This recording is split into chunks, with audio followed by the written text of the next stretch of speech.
শুভ নববর্ষের প্রীতি ও শুভেচ্ছা সবাইকে। পয়লা বৈশাখ মানেই নতুন জামা, নতুন কেনাকাটাই।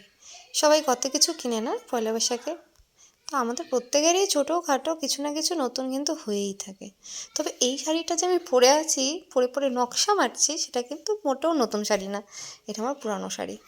তো পুজো দিতে যাচ্ছি জন্য ধোয়া শাড়ি ছিল, তাই এটা পরেছি। তো চলো, এই যে পুজো দিতে চলে এসেছি বাড়িতে। আমাদের ছোট্ট করে এবার একটু গণেশ পুজো করেছিলাম, তো ওটারই পুজো করছি। পুজো টুজো সেরে আর কি বাড়ি চলে আসি আবার। খাওয়া দাওয়া সেরে একটু পয়লা বৈশাখে না বার হলে কিন্তু ঠিক মনটা আমার তো শান্তি পায় না, একটু ঘোরাফেরা না করলে।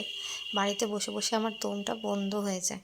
আর সবার ফটো যখন দেখি যে সবাই ঘুরতে গেছে, আমি বাড়িতে বসে আছি, তখন তো সমস্ত রাগ গিয়ে পড়ে একজনের ওপরেই, বরের ওপরে, তাই না?